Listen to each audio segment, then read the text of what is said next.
અમરેલી જિલ્લાના પ્રવાસે પધારેલા રાજ્યના મુખ્યમંત્રીશ્રીએ અમરેલી સ્થિત શ્રી નાગનાથ મહાદેવના દર્શન કરી અને પૂજન અર્ચન કર્યું હતું। આ વેળાએ મુખ્યમંત્રીશ્રીનું અમરેલીના નગરશ્રેષ્ઠીઓ અને વિવિધ સંસ્થાઓ તેમજ મંદિરના ટ્રસ્ટીઓ દ્વારા સન્માન કરવામાં આવ્યું હતું। મંદિરના ટ્રસ્ટી શ્રી કિશોરભાઈ મહેતાએ મુખ્યમંત્રીશ્રીને અમરેલી નાગનાથ મંદિરનો ઇતિહાસ જણાવ્યો હતો। 207 વર્ષ જૂનું આ શિવાલયનું નિર્માણ તત્કાલીન ગાયકવાડ રાજ્યના દિવાનજી દ્વારા કરવામાં આવ્યું હતું। મુખ્યમંત્રીશ્રીએ સર્વે નગરશ્રેષ્ઠીઓનું અભિવાદન ઝીલ્યું હતું।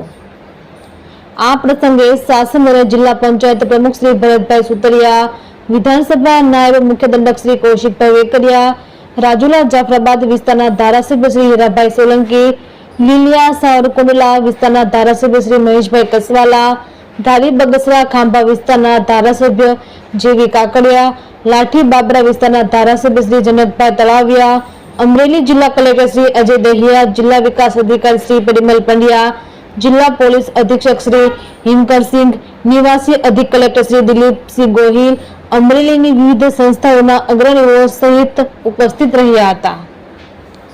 રિપોર્ટર મૌલિક દોશી, અમરેલી।